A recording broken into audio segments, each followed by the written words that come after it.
Standby lang ako. Ito ako, table, diyan siya. Nagpalit ng damit. Eh, crush ko si Alden eh. Nagubad sa harap ko.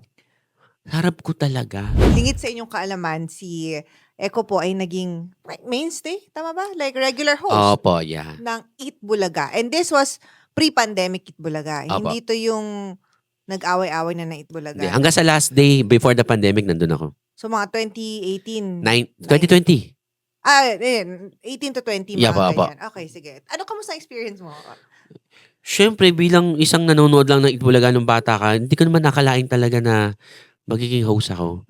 Dati nga inisip ko, naging host ba ako?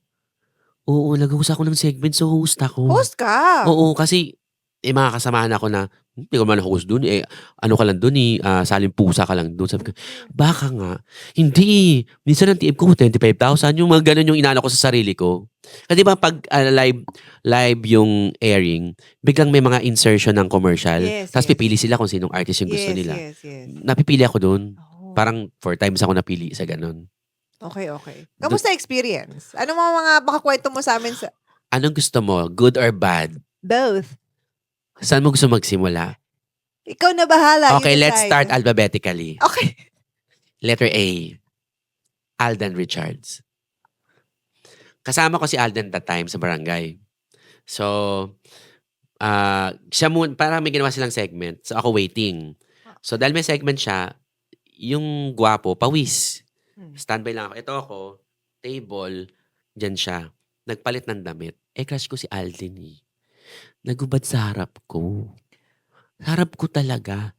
Kasi gano'n si Alden, walang mali siya sa kanya kasi nga magkakasama kami. Pero alam niyang bakla ako. I don't think so na alam niyang crush ko siya. Pero nagubad siya sa harap ko. Kita ko talaga yung pink na nipples, yung makinis na ganyan. Gumanon eh. So ako gano'n lang. Thank you Lord. Ganyan lang ako sa isip ko lang ah. Tapos tumalikod siya. Nagpalit ng damit. Humarap, sabi niya. Eko, sabi ko, bakit? Huwag mo naman akong kainin sa isip mo. Totoo.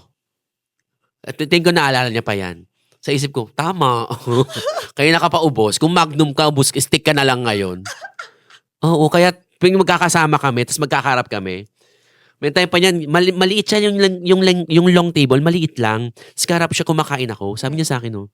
After nung incident na, yung sabi niya, huwag mo naman akong kainin sa harap mo. Sa isip mo. Kumakain ako, siya hindi. Sabi niya, sarap ba yung ulam mo? Sabi ko, oo. Tapos tatayo siya, oo. Saan ka pupunta? Aalis. Walang naglalakad na ulam. Sabi ko sa kanya, tawa lang siya. I love you, Alden. I miss you. I heard Alden is really one of the pinakamabait talaga na superstar Sobrang sa Pilipinas. bait. I've heard it I haven't worked with him. I met him before. I haven't worked with him. Pero yung parang, yung hindi proportionate yung pagiging mabait niya sa pagiging sikat niya. Yung, gets mo yung point ko?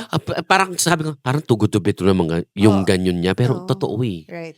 Alam mo, ang daming damit na binigay sa akin. Kasi diba nagsisimula ako. Ang suot ko lagi sa Itbulaga before polo. Ang dami niya palang polong hindi ginagamit. Tapos puro mga designers pa. Dami niya binigay sa akin polo. Gamit na sa'yo pa rin hanggang ngayon? Oo, nasa bahay. Wow. Hindi ko masuot kasi matangkad siya eh. Yung iba lang. Okay. Kailangan ko pang pa-alter. Right. Okay. Any other memories about Itbulaga? You also had bad memories or Yeah. bad experiences. Anong klaseng bad experiences ba to? First time ng Itbulaga sa Dubai. Hindi naman to sa host. Sa staff naman to. First time ng Itbulaga sa Dubai. Hindi ko sinabing isama ako, pero sinama ako. Ako daw yung opener bago yung show. So pag opener ka, dapat alam mo yung takbo ng show. At pag may show, may rehearsal. The night before the rehearsal, kumain kami sa mamahaling restaurant. After kumain, yung staff na kasama namin, kinausap yung bawat host about the rehearsal, ganito, ganyan. Siyempre, bilang bago akong host, lumapit ako. Kasama mo ba ako sa rehearsal? Ay, hindi ka kasama. Rest ka lang. So, kinabukasan rest. Pero alam ko kasama ako dapat. Pakiramdam ko dapat kasama ako. So, 10 o'clock na, bumaba ako ng hotel. Patapos na silang mag-rehearse. Sabi sa akin ni Miss Pauline tsaka ni Kuya Pao, Eko, magtingin ka lang. Patapos na kami. Ko, Ay naku, Eko, baka hindi ka bigyan ng TF. Binibiro ako ni Kuya Pao. Sabi ko, Kuya, ang sabi sa akin ni Ma'am Keme, hindi daw ako kasama sa rehearsal. Nagkatinginan silang dalawa. Sabi ko, nako, nakita nila nandun yung ma'am. Naku, Eko late ka, ganyan-ganyan. So tumatawa yung staff. Baka hindi ka bigyan ng TF ni Mr. T. Eto na, dumadating si Mr. T. Sino po si Mr. T? Mr. Tobiera. Okay. Bilang napakabait din ni Mr. T, nakipag-kiss sa mga good morning, nabigyan ng sobre. Dahil ako nga, di ba, sabi, late daw ako, hindi ako mating. Nakatingin sa akin yung staff.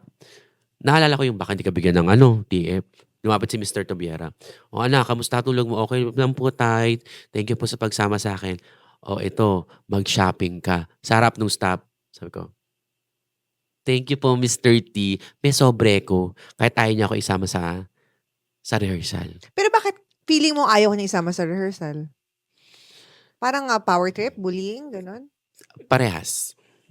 Kasi I don't think na they want me to win the contest talaga eh. Kasi after the contest, kinausap ako ng isang contestant. Siya yung first runner-up ko. After daw ng contest, sabi sa kanya nung staff, ano nangyari sa'yo? Kaya nga ginawa yung contest na yan para sa'yo. Sinabi sa akin mismo nung First runner-up? Oo. Kasi yung first runner-up, dati na siyang nag-Itbulaga. Sumikat na siya sa Itbulaga before. Yun ang sinabi niya sa amin. Sabi ko, At least loyal siya sa inyo, kunento pa rin sa inyo yan. hindi kasi that time, nung nanalo ko, kinagabihan, may racket kami dapat. Dahil siya yung first runner-up, parang in-expect niya rin manalo. Parang nagdamdam siya, hindi siya sumama. Parang later na lang niya napagtanto na, bubo na ako. Walang mangyari kung sasaktan ako ganyan. Kaya kinento niya sa amin. So sabi ko, kaya siguro ganyan sila sa akin. Kasi kahit sa shuttle pa lang sa Dubai, nung namimigay na ng itinerary, sabi sa akin ng staff, ikaw, Eko, huwag ka masyadong lumabas, baka maligaw ka. Alam ni Boss Alan Kay na nag-Dubai ako. Sabi ni Boss Alan Kay, hoy, baka kayo maligaw dito, baka itur pa kayo ni Eko. Ang tagal-tagal niya nag-Dubai, no? Ginanon niya. Tapos tumahimik lang yung staff. Strike 2 yun, ha? Strike 3. Show proper. Ako na una. Siyempre ako yung magpo-front act. Dalawang bilog na table yung nandun sa gilid ng stage. Dito, tas dito, may laman na bag. Umupo ako doon sa walang laman na bag. Pag upo ko doon, sabi ng staff, ito yung same staff. Sabi niya, Eko, anong ginagawa mo dyan? Ano po, makeup po. Ay, mga host dyan, dito ka. Okay lang, wala pa naman tao eh. So makeup. Dumating yung mga host. Nakita ko ni Kuya Pao tsaka ni Boss AK. Sabi ni Kuya Pao, Eko, ba't nandyan ka? Sabi ni Boss AK, lagi mo talagang nilalayo yung sarili mo sa amin, bakla ka. Lumapit ako. Sabi ko, boss, sabi ni ma'am, wag daw ako dyan kasi host lang daw dyan. Sabi ni Kuya Pao, di ba host ka? Opo, yun din inisip ko kanina. Tapos sabi ni Boss AK, kasi andun yung staff paparating. Sabi ko, di ko naman to hiningi na sama ako dito. Pwede naman hindi ako isama sa Dubai. Wag na lang akong ganito get to win. Yes. Pag uwi namin, kwento ko sa mga kasamahan ko. Na, talaga ba? Ganun? Sabi ko, ba't ganun? Kumontes lang naman ako. Hindi, tsaka parang, alam mo, sa showbiz kasi ganyan talaga, di ba? Suki ako ng ganyan direct. Talaga? Suki ako. Sana naman sa amin, hindi ka naging ganun. Di ba nga na-late ako? Ako nga yung nahiya. Na-late ako. So lahat ng pakumbaba, talagang yun. Hello, sorry po. Ganyan po. Sa inyo wala naman. Pero sa Itbulaga, marami akong naranasan talaga. First time na Itbulaga sa Cebu. Meron kami doon, dahil barangay kami, meron kaming doon, pamigay ng pera, Prices All the Way yung pangalan. So, may rehearsal muna bago yung live. Tinuro sa akin ng director kung paano ipapabunot yung susi, paano ibigay yung prize. Ni-rehearse namin, parang prize yata. Tama yung ni-rehearse. Eto na, live na. Ang daming Cebuano sa paligid. Nanalo na siya, binubunot niya na yung susi, binubuksan niya na yung prize. Narinig ko, may sumisigaw. Ego! Mali! Ganyan-ganyan. Tangina mo! Mali! Tangina naman eh. Tapos yung mga Cebuano, nakikita ko sa peripheral ko, parang natitigilan sila kasi may nagmumura. Live to? Live to. Ba't may nagmumura? Hindi siya marinig kasi yes. nasa, di ba, may lapel. Sa isip ko, mumura. Problema. Congratulations po, madam. Nanalo ka po ng rice cooker and 5,000 pieces. Yun na, tapos na. Ah. So, hindi mo na ako lamat. Kasi alam ko, minumura ko eh. Nakita ko yung director na yun, nakaupo Aha. sa monoblock. Tingnan ko, susugurin ko ba to? Ah. Sasakalin ko ba to? Ngungudgud ko ba to? Kasi hindi ako minura ng nanay ko, no? Mhm. Sa harapan ng ibang tao. So, papalapit ako. Tapos may isang staff doon na mabait. Tinignan ako. Parang alam niya yung gusto kong gawin eh. Sabi sa akin, katabi niya kasi yung standby area. So, parang, wag na, pumasok ka na lang dito. Paglapit kong ganun, sabi sa akin ng director, kailangan ba ganunin pa kita? Sa isip ko, wow. Sabi ko na lang sa kanya, okay na yung direct. See you later. Pasok ako dun sa loob.